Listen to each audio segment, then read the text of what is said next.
అదే RTV app వార్తల్ని క్షణాల్లో చదివే అవకాశం ఉంటుంది. ఒక న్యూస్ పేపర్, ఒక టెలివిజన్ ఛానల్ మీ చేతుల్లో ఎప్పుడూ ఉంటాయి. భారత వాతావరణ శాఖ తెలంగాణకు తీయటి చల్లటి కబురు వార్త చెప్పింది. అవును, ఇప్పటికే మండే ఎండలతో ఉక్కబోతతో ఎంత చిరాకేస్తుందో ఒక్కోసారి రోడ్డు మీదకి రావాలంటే అనుకున్న వాళ్ళందరికీ సంబంధించి చల్లటి కబురుని చెప్పుకోవాలి. ఇంతకీ ఏంటి చల్లటి కబురు, ఎప్పుడు అని అనుకుంటున్నారా? అవును, కొద్ది రోజుల్లోనే. ఎప్పుడు ఏంటి అనేది డీటెయిల్గా చూసే ప్రయత్నం చేద్దాం. ఒక్కసారి మీరు మ్యాప్ చూస్తే కనుక ఎక్కడ కూడా దరిదాపుల్లో, ముఖ్యంగా ఆంధ్రప్రదేశ్కి సంబంధించి కావచ్చు, అలాగే తెలంగాణకి సంబంధించి కూడా ఎక్కడ కూడా మనకి మేఘాలు కానీ అటువంటి వాతావరణం ఎక్కడ కనిపించట్లేదు. క్లియర్ స్కై మనకి కనిపిస్తోంది. ఇటువంటి నేపథ్యంలో ఎప్పుడు వర్షాలు పడతాయి, ఎప్పుడు ఎండలు తగ్గుతాయి, ఎప్పుడు ఈ ఉక్కపోత తగ్గుతుంది అనే డౌట్ కదా మీకు వస్తుంది. సో ఎంతవరకు ఈ ఉక్కబోతు కావచ్చు, ఎండలు కావచ్చు, ఎన్ని రోజులు ఉండిపోతుంది, అలాగే వర్షాలు ఎప్పుడు కురవబోతున్నాయి, ఎక్కడెక్కడ ఏ ఏ ప్రాంతాలు ఎప్పుడెప్పుడు తెలుసుకునే ప్రయత్నం చేద్దాం.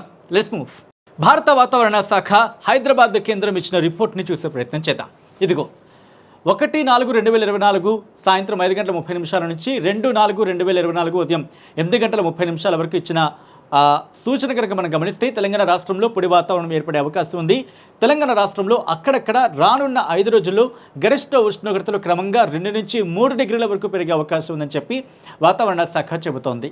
అయితే ఆ తర్వాత రోజు అంటే రేపు ఉదయం 8:30 నుంచి మరుసటి రోజు ఉదయం అంటే 3/4/2024 ఉదయం 8:30 వరకు కూడా తెలంగాణ రాష్ట్రంలో పొడి వాతావరణం ఏర్పడే అవకాశం ఉందనే రిపోర్టే ఉంది. అది దాదాపు మనకి 5వ తారీఖు అంటే 5/4/2024 ఉదయం 8:30 నుంచి మరుసటి రోజు అంటే 6/4/2024 ఉదయం 8:30 వరకు కూడా అటువంటి రిపోర్టే కంటిన్యూ అవుతుంది. ఎటువంటి హెచ్చరికలు కానీ జారీ కానీ పరిస్థితి. అయితే 6వ తారీఖు ఉదయం 8:30 నుంచి ఆ మరుసటి రోజు, అలాగే దాదాపుగా 8వ తారీఖు వరకు, 8వ తారీఖు తర్వాత వెళ్ళే ప్రయత్నం చేద్దాం. ఒకసారి ఈ రిపోర్ట్ని మీకు చూపించే ప్రయత్నం చేస్తున్నాం.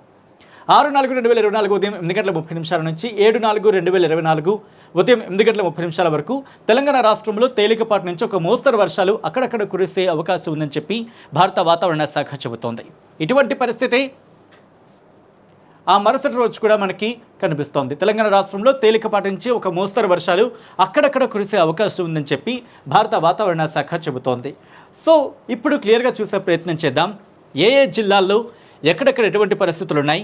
అట్ ద సేమ్ టైం ఇప్పుడు ఎండలు మండిపోతున్న నేపథ్యంలో కొన్ని జిల్లాలకు సంబంధించి ఎల్లో అలర్ట్ కూడా జారీ చేస్తుంది. ఎల్లో అలర్ట్ జారీ చేస్తుంది. మరికొన్ని ప్రాంతాలకు సంబంధించి, ముఖ్యంగా కొన్ని జిల్లాలకు సంబంధించి వర్ష సూచన కూడా జారీ చేస్తుంది. ఎక్కడ ఎల్లో అలర్ట్ ఎండలకు సంబంధించి ఉంది, అలాగే వర్షాలకు సంబంధించి ఎక్కడెక్కడ ఎటువంటి ప్రభావం ఉంది చూసే ప్రయత్నం చేద్దాం. Let's moving on. ఇక్కడ కనుక మీరు గమనిస్తే దాదాపుగా ఏప్రిల్ 1 నుంచి ఏప్రిల్ 5 వరకు మనం రిపోర్ట్ చూపించి మీకు ప్రయత్నం చేస్తున్నాను. తెలంగాణ వ్యాప్తంగా గ్రీన్ అలర్ట్ ఉంది, అంటే ఎండలకు సంబంధించి. కానీ ఒక్కసారి ఇదిగో సూర్యాపేటకు సంబంధించి 1/4/2024 అప్డేట్ ప్రకారం, అంటే ఈరోజు అప్డేట్ ప్రకారం చూసుకుంటే ఎల్లో అలర్ట్ మనకి కనిపిస్తోంది. ఇటువంటి పరిస్థితే మనకి దాదాపు ఏప్రిల్ 5 వరకు కూడా ఉన్నట్టుగా ఈ రిపోర్ట్ చెప్తోంది. సో 5వ తారీఖు వరకు కూడా ఇదే పరిస్థితి ఉంది. సో 5వ తారీఖు ఇలాగే ఉందా లేదా ఓసారి చూద్దాం. ఏప్రిల్ 5ని చూస్తే కనుక దాదాపు సూర్యాపేటకు సంబంధించి ఎల్లో అలర్ట్ ఉన్న పరిస్థితిగా మనకి ఇక్కడ కనిపిస్తోంది. సో ఇప్పుడు వర్షాలు ఎక్కడెక్కడ కురవబోతున్నాయి, ఏ జిల్లాల్లో ఉంది, అంటే ఏ జిల్లాలకు సంబంధించి వర్ష సూచన అనేది ఉంది అనేది చూసే ప్రయత్నం చేద్దాం. పదండి. రైట్, ఇప్పుడు ఏ ఏ జిల్లాలకు సంబంధించి ఎప్పుడు వర్షం పడే అవకాశం ఉంది, ఎన్ని ప్రాంతాల్లో అంటే ఎన్ని చోట్ల కురిసే అవకాశం ఉంది, అది కూడా డీటెయిల్గా చూసే ప్రయత్నం చేద్దాం. ఒకసారి మీరు గమనిస్తే ఇక్కడ ఆదిలాబాద్ నుంచి మొదలు పెడితే ఆదిలాబాద్లో ఎక్కడ కూడా మనకి వర్షానికి సంబంధించి సూచన లేదు. కానీ కొత్తగూడెంకి సంబంధించి మాట్లాడుకుంటే కనుక 4/6/2024, 4/7/2024 అంటే 6వ తారీఖు 7వ తారీఖు, అవును 6వ తారీఖు 7వ తారీఖున అక్కడక్కడ వర్షం కురిసే అవకాశం ఉందని చెప్పి వాతావరణ శాఖ చెబుతోంది. సో అటువంటి పరిస్థితి హనుమకొండలోనూ ఉంది, అయితే 7వ తారీఖున.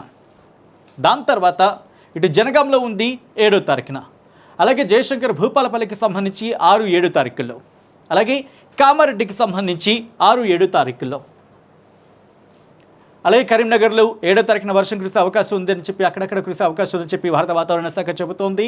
ఖమ్మానికి సంబంధించి చూసుకున్న 6-7 తారీఖుల్లో వర్షాలు కురిసే అవకాశం అక్కడక్కడ ఉందని చెప్తోంది. అటువంటి పరిస్థితి ఇటు మహబూబాబాద్, అలాగే మెదక్, ఆ తర్వాత ములుగు, నల్గొండలో మళ్ళీ 7వ తారీఖున అటువంటి అవకాశం ఉందని చెప్పి భారత వాతావరణ శాఖ హైదరాబాద్ కేంద్రం చెబుతోంది. ఇక అలాగే పెద్దపల్లికి సంబంధించి 7వ తారీఖున వర్షాలు కురిసే అవకాశం ఉందని చెప్పి వాతావరణ శాఖ చెబుతోంది. అలాగే సంగారెడ్డి, సిద్దిపేట్, సంగారెడ్డికి సంబంధించి 6-7 తారీఖులోను, సిద్దిపేట 7వ తారీఖుకి, అలాగే సూర్యాపేటలో 6-7 తారీఖుల్లో, వికారాబాద్ 6-7 తారీఖుల్లో, దాంతోపాటు వరంగల్లో 6కి సంబంధించి లేదు కానీ 7వ తారీఖున మాత్రం వర్ష సూచన ఉంది. ఇది మాట ఇక్కడ పరిస్థితి. ISOL అంటే ఇక్కడ 1 or 2 ప్లేసెస్ అంటే 1 నుంచి 25% మాత్రమే ఆ ప్రాంతంలో. సపోజ్ ఆ ఏరియా 100% ఉందనుకుందాం, 1 నుంచి 25% లోపు వర్షం కురవచ్చు 1 లేదా 2 చోట్ల అనేది ఇక్కడ సూచిస్తోంది. డ్రై అంటే కనుక అసలు వర్షపాతం అక్కడ నమోదు అవ్వకపోవచ్చు అనేది. సో మొత్తంగా చూసుకుంటే కనుక 6-7 తారీఖుల్లో తెలంగాణలో అక్కడక్కడ వర్షాలు కురిసే అవకాశం ఉందని చెప్పి భారత వాతావరణ శాఖ హైదరాబాద్ కేంద్రం చెబుతోంది.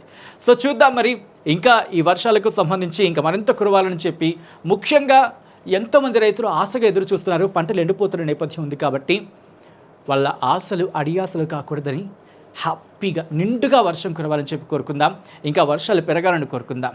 సో మొత్తంగా అయితే మాత్రం భారత వాతావరణ శాఖ హైదరాబాద్ కేంద్రం ఒక తీయటి చల్లటి కబురు చెప్పిందని చెప్పినట్టుగానే భావిద్దాం. సో మొత్తంగా మాత్రం వర్షాలు కురిసే అవకాశం కనిపిస్తోంది తెలంగాణ వ్యాప్తంగానే కన్నా తెలంగాణలో కొన్ని ప్రాంతాల్లో 1-2 చోట్ల అక్కడక్కడ, ముఖ్యంగా కొన్ని జిల్లాల్లో అక్కడక్కడ 1 లేదా 2 చోట్ల వర్షం కురిసే అవకాశం ఉందని చెప్పి భారత వాతావరణ శాఖ హైదరాబాద్ కేంద్రం చెబుతోంది. మరిన్ని వీడియోస్ కోసం ఛానల్ ని సబ్స్క్రైబ్ చేయండి, లేటెస్ట్ అప్డేట్స్ కోసం వాట్సాప్ ఛానల్ ని ఫాలో చేయండి అండ్ లింక్ డిస్క్రిప్షన్ లో ఉంది.